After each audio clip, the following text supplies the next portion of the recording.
officials roaming the streets during starting today to confiscate yung mga or to arrest. Will there be arrests?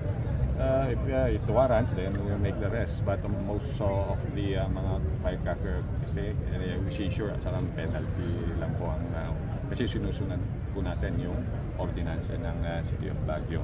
Well, yung effort po natin against itong illegal firecrackers is together with the punong barangay officials po talaga.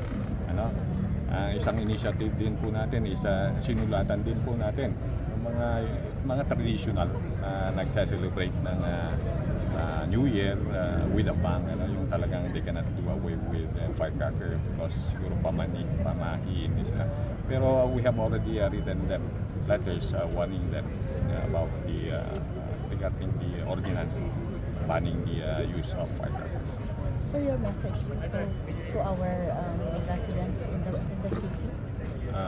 To our mga residente po natin, unang-una siyempre I just want to also convey yung efforts po natin yung Baguio Police Office, but well, nakakatulong din kung yung mga residente po natin they will be guided sa mga instructions po natin. Mas ano na, if ever i-download lang po nila yung BCPO View Baguio apps, andun lahat ng yung let's say for example traffic situation, kasi yun yung main challenges po natin, one of the challenges po natin dito sa City of Baguio, para hindi naman sila well unexpected pagpunta dito sa Central Business District, magtataka sila biglang well, very slow moving po ang ating traffic.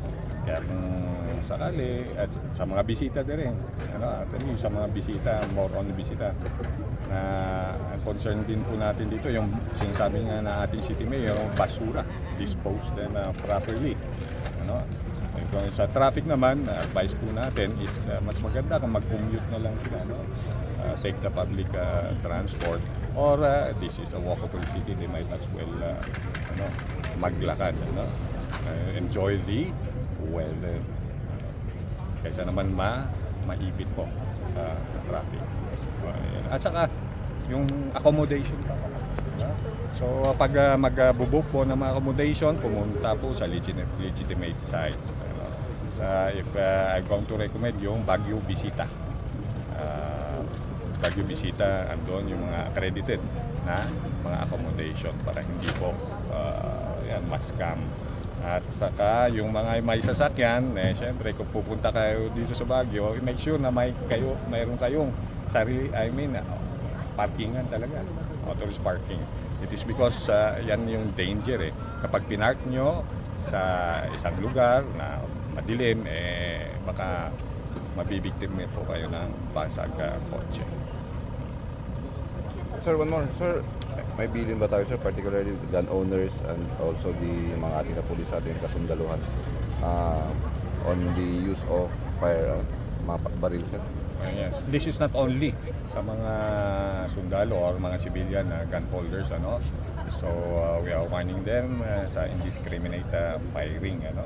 Once nahuli kayo, siyempre you will be immediately arrested. At saka nakikiusap din kami sa publiko, if ever they know of someone na is using his gun to celebrate the New Year, pagpaalam po sa amin kagad so that we will take immediate action. Bye-bye.